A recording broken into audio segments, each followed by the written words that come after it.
හඳුන්වලා දීලා තියෙනවා තිබස් ඉංග්‍රීසි සිංහල වචන පරිවර්තකය.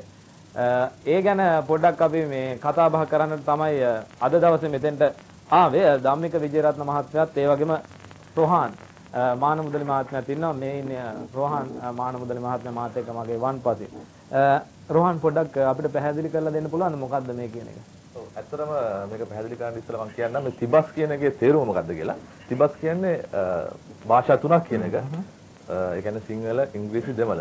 මොකද අපේ ඇත්තටම මේ නිර්මාණවල ආරම්භය තමයි අවුරුදු 10කට විතර ඉස්සෙල්ලා. ඒ කියන්නේ 90 දශකයේ මුල් භාගයේදී අපි හඳුන්වලා දුන්නා ලංකාවට. මම හිතන්නේ ලංකාවට ඒ කාලේ කම්පියුටර් පාවිච්චි කරලා සිංහල එක වැඩ කරන්න ඇත්තටම මේ අපහසුතාවයක් තිබුණා. අපි ඒ කාලේ හඳුන්වලා දුන්නා කම්පියුටරේ සමග සිංහලෙන් සහ දෙමළෙන් පාවිච්චි කරන්න පුළුවන් යම් වැඩසටහනක්. ඒක තමයි අපි මේ තිබස් කියලා හඳුන්වන්නේ. ඔව්. එතකොට දැන් කොහොමද සාමාන්‍යයෙන් මොකක්ද මේකේ විශේෂත්වය කියන එක පැහැදිලි කරලා දෙන්න. මට මතක හැටියට අපේ මේ අවුරුදු 10කට විතර ඈතදී හඳුන්වලා දුන්නා තිබස්. ඔව්. මොකක්ද දැන් තියෙන එක? ඔව් දැන් ඇත්තටම අපි ඒ අවුරුදු 10 පස්සේ කාල සීමාවකින් පස්සේ මොකද අපිට තේරෙනවා දැන් කම්පියුටරත් එක්ක අපි වැඩ කරද්දී නිකන් යම් කිසි ආකාරයේ ලිපියක් ලියවා ගැනීම හෝ වාර්තාවක් සකස් ගැනීමකට වඩා ඔබට යන්න අවශ්‍ය වෙලා තියෙනවා අපිට. ඉතින් අපි ඇත්තටම ඔබට ආවා ක්‍රමානුකූලව. ඉන් පස්සේ අපි දන්නවා ඉංග්‍රීසි භාෂාවෙන් තියෙනවා ස්පෙල් චෙක් කියලා එකක්. ඒ කියන්නේ අක්ෂර වින්‍යාසය නිවැරදිව බලා ගන්න. ඉතින් ඒක සිංහලට තිබුණේ නැහැ. අපි ඒක සිංහලට නිර්මාණය කළා. ඊට පස්සේ දැන් තවත් ඔබට ගිහිල්ලා දැන් අපි ආවා. දැන් අපි දකිනවා අපි දැන් බුද්ධික ගත්තොත් එහෙනම් බුද්ධිකේ ගෙදරත් ඇති සමහරලාට විතරම මොකද අපි ඉංග්‍රීසි භාෂාවත් එක්ක නිතරම වැඩ කටයුතු කරන නිසා ඉංග්‍රීසි ඩික්ෂනරියක් ඇති. නමුත් මෙන්න මෙහෙම ප්‍රශ්නයක් තියෙනවා. දැන් අපි ගත්තොත් එහෙම බුද්ධිකේ තියෙන සිංහල ඩික්ෂනරි එකක්. සිංහල ඉංග්‍රීසි. ඒ කියන්නේ ඉංග්‍රීසි වචනේ දන්නවා.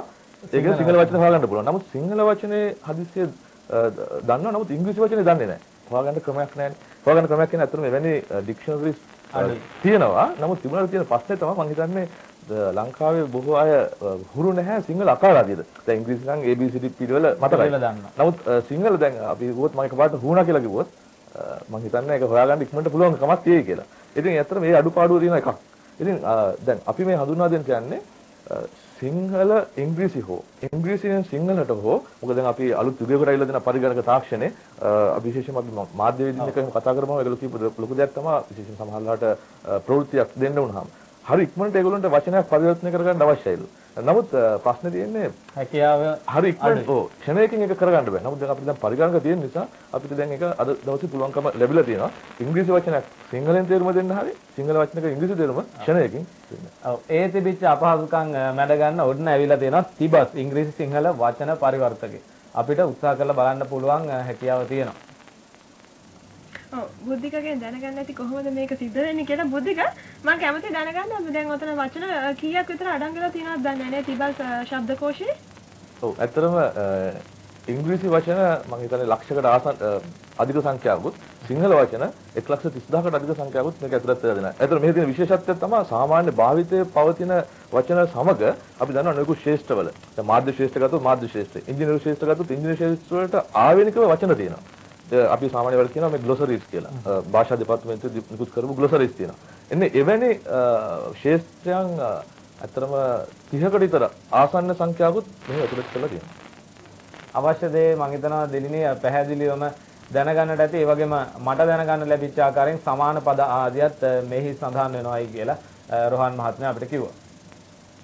ඔව් ඒ කියන්නේ දැන් ඇත්තටම අපි කියනවා තිසෝරස් එකක් කියලා. ඉංග්‍රීසි වල නෑ. ඒ කියන්නේ අපි ඉංග්‍රීසි භාෂාවෙන් අපි ගත්තොත් එහෙම යම් කිසි වචනයක් අපි හිතමු සයන්ස් කියලා ගත්තා කියලා. ඒ සයන්ස් කියන එකට අදාළව තවත් මොනවාද ඒ වගේ සමාන වචන තියෙන්නේ කියලා හොයාගන්න අවශ්‍යතාවයක් තියෙනවා. ඒතර මේකෙන් ඒකත් සිදු වෙනවා සිංහල සහ ඉංග්‍රීසි එන දෙකම සඳහා යම් මිශ්‍රණයක් ඇතුළුව. ඉතින් සමාන පද ලබා ගන්න පුළුවන්. ඒ කියන්නේ යම් කිසි පදයක තේරුම ඕන නම් ගැඹුරට ගිහිල්ලා ඒක අධ්‍යයනය කරන්න පුළුවන් කමක් තියෙනවා.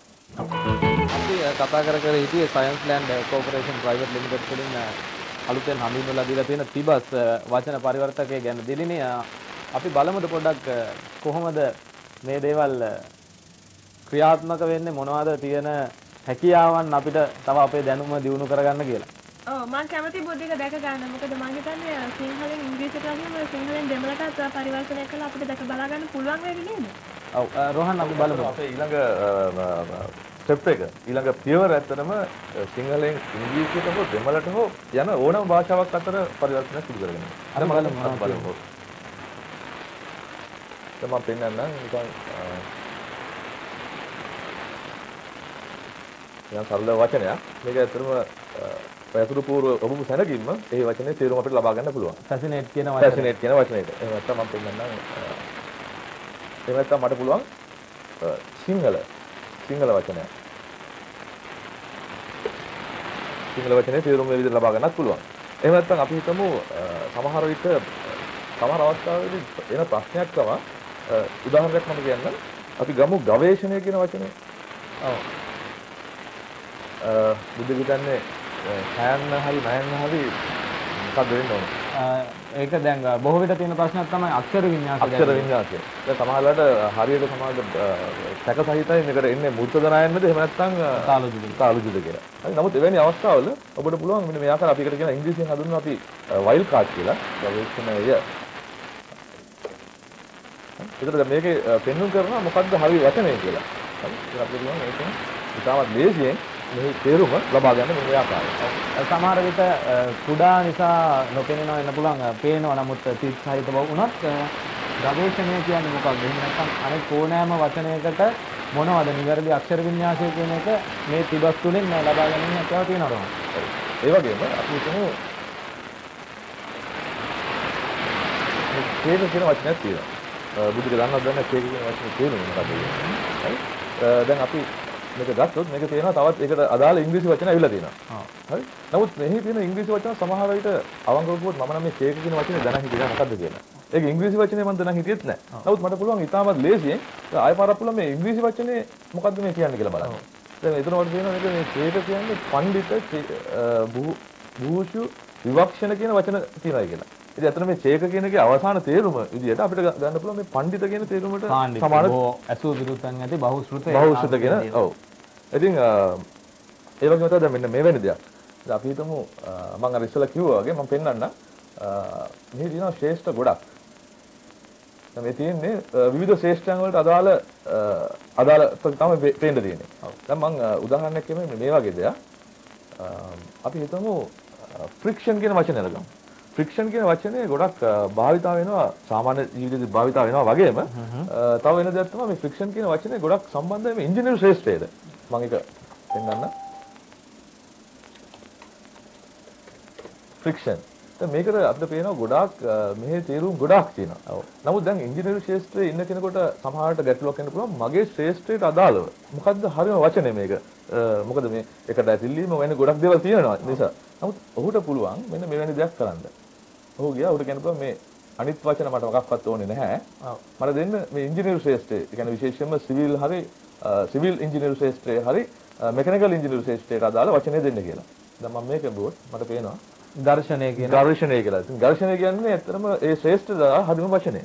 ඉතින් මේ ආකාරයෙන් පුළුවන් Tamanට අදාළ ශ්‍රේෂ්ඨය පමණ මේ ආකාරයෙන් ලබා ගන්න. ඔව්. මේ ආදී කරුණු ගැන සලකලා බලනකොට අපිට තේරෙනවා ගොඩක් අපේ දැනුම වර්ධනය කරගන්න ඒ වගේම අපේ තියෙන මොකක් හරි අපිට තියෙනවා නම් ප්‍රශ්නයක් මේක හරියටම හරිද කියන සැකේ තියෙනවනේ ඒ සැකේ निराකරණය කර ගැනීමටත් මේ තුලින් හැකියාව ලැබෙනවායි කියලා. ඔව්. දැන් අපි තව දෙයක් තමයි අපි හිතුවොත් එහෙම අපිට මේ ආර්ථිකයේ සම්බන්ධව තියෙන හැම වචනයක්ම අධ්‍යයනය කරන්න අවශ්‍යයි කියලා. අපිට පුළුවන් මෙන්න මේ ආකාරයෙන් මම ඉස්සෙල්ලා කිව්වා අපි ඉංග්‍රීසියෙන් පාවිච්චි කරන වයිල් කාඩ් එක තාම මේක සිංහල වෙන වචනයක් හම්බෙලා නැහැ ඒකට. මේ ආර්ථිකයේ සම්බන්ධව තියෙන මෙන්න අපිට පේනවා මේ ආර්ථිකයේ සම්බන්ධව තියෙන හැම වචනයක්ම.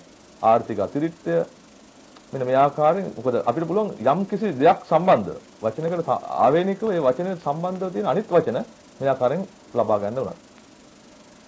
ඒ වගේම මම තව පෙන්නන්නම් මෙන්න මෙහෙම දෙයක්. දැන් සමහරවිට එන ප්‍රශ්නයක් තමයි අපි මේ ගැටලුව මතුවෙනවා එක්ක සිංහල භාෂාවෙන් ලිපියක් ලියද්දී හෝ ඉංග්‍රීසි භාෂාවෙන් ලිපියක් ලියද්දී. මම දැන් හිතන්නේ මම ඔන්න සිංහල භාෂාවෙන් ලිපියක් ලියාගෙන එනවා. නමුත් දැන් සමහර වචන තියෙනවා ඒක අපි සමහරවිට ඉංග්‍රීසි භාෂාවෙන් හොඳට දන්නවා මේ වචනේ තමයි යෙදෙන්න ඕනේ කියලා. දැන් උදාහරණයක් විදිහට මම මේ පේන මේ ලිපියේ මේ කැටගරි කියන දැන් සමහරවිට මේක ලියන් ගියා. දැන් මට හිතෙනවා දැන් මේක මෙතනට එන වචනේ කැටගරි තමයි කියලා. නමුත් ඕකේ හරි සිංහල වචනේ ගැන තේරුමක් නැතුව වෙන්න පුළුවන්. එවැනි අවස්ථාවල මට පුළුවන් ඒ වචනේ අරගෙන මම යනවා මේ සැකසුමට ගියාම මේ මට පේනවා කැටගරි කියන වචනයට අදාළව නොයෙකුත් ආකාර වචන ගොඩක් තියෙනවා. ඉතින් මට පේනවා දැන් මේකේ අර මම ලියපු ලිපියට අදාළව නිකන් මේ ප්‍රභේදය කියන වචනේ ටිකක් ලස්සනයි වගේ කියලා. මට පුළුවන් ප්‍රභේදය කියන වචනේ තෝරගෙන එතනට ගිහිල්ලා මේ ප්‍රභේදය කියන වචනේ සමාන වෙන්න. මට පුළුවන් ඒ කියන්නේ මට අවශ්‍ය කරන වචනය මෙතන ලබා ගන්න එතනට. දිලීනිට ගැටලු එහෙම තියෙනවද දන්නේ නැහැ මොනවත් निराකරණය කරගන්න රෝහන් මහත්මයාගෙන් අසා දැනගන්න. මේක ඇත්තට මේක අනිත් පැත්තට පුළුවන්. සමහරට ඉංග්‍රීසියෙන් තියෙන ලිපි එකක් සමහරවිට දැන් ඉංග්‍රීසි ලිපියක් ලියන් යද්දි දැන් මෙතන පේනවා දැන් මේක ලියන් ගියා. ඇත්තටම ඒ ලියන් යන එක්කනට තිබෙන්නේ සමහරට ඔහු දන්නේ සිංහල නම් ඒක හොඳම වචන ඒක ලියාගෙන ගිහිල්ලා අවසානයේදී ඔහුට පුළුවන් මේ වචනට අදාළ පෙර කී ආකාරයෙන්ම ඉංග්‍රීසි වචන එතනට යොදා ගන්න. අපි දිලිනිගෙන් අහලා බලමු දිලිනි කිසියම් ගැටලුවක් ගැන යලිත් කතා බහ කරන්න. රෝහන් අවසන් වශයෙන් අපිට මොනවද කියන්නට තියෙන්නේ මේ තිබස් වචන පරිවර්තකය ගැන? ඔව් ඇත්තටම අපිට පෙන්වන්න කාලය වෙලා මදි වුණත් මේ අපි ඉතාමත් ඉක්මනින් ඉදිරි ගොඩක් සලස්මවල දිනවා. එහි පළවෙනි දේ තමයි දැනටත් අපි කරගෙන යනවා මේ ඉංග්‍රීසි වචන උච්චාරණය ශබ්දයෙන් අසන්න. ඒ වගේම පරිවර්තනය කරන අයට යම්කිසි සහායක් ලබා දෙන්න පරිවර්තන සහායකෙක්. ඒකත් දැනට අපි මට මේක පෙන්වන්න පුළුවන්. නමුත් කාලය වෙලා මදි නිසා ඊළඟට අපේ අවසාන ඊළඟ පියවර තමයි මේ සිංහල සහ දෙමළ අතර තියෙන සම්බන්ධය ගොඩක් වැඩි. ඒ නිසා අපිට පැහැදිලි වුණා සිංහල සහ දෙමළ අතර මේ ඇවිල්ලා මේක වචන පරිවර්තකයක්. නමුත් වචන නෙමෙයි භාෂා පරිවර්තකයක් අපිට ඉදිරිපත් කරන්න පුළුවන් කියලා. අපි ඒක යම් කිසි පරීක්ෂණ කටයුතු දැන් කරගෙන සිදු කරගෙන යනවා. ඉතින් මම විශ්වාස කරනවා එවැනි දෙයක් දෙන්න පුළුවන් කියලා. නමුත් අපි අවසාන අපේ ගෝල් එක එහෙම නැත්නම් අවසාන දේ තමයි සිංහල සහ ඉංග්‍රීසි අතර භාෂා පරිවර්තකයක් ලබා දීම. ඒ තමයි අපේ අවසාන එල්ලේ. එතකොට දැන් දැනට තියෙනවද වෙළඳ පොලේ අපිට මිලදී ගන්න පුළුවන්ද මේ තිබස් වචන පරිවර්තන? ඔව් ඇත්තම ලබා ගන්න පුළුවන්. මොකද අපි දැන් එලි දැක්කුවා. එය ඉතාමත් 5500ක් වයිනි සුළු මුදලකට මේක ලබා ගන්න පුළුවන් බොහෝ අයට. ඉතින් කෙසේවත් මම ඔබ හැමට සියලු කාර්ය මණ්ඩලය හැම කෙනාටම මේ සම්බන්ධ ස්තුතිවන්ත වෙන අතර මම මේ පොතේ මතක් කරනවා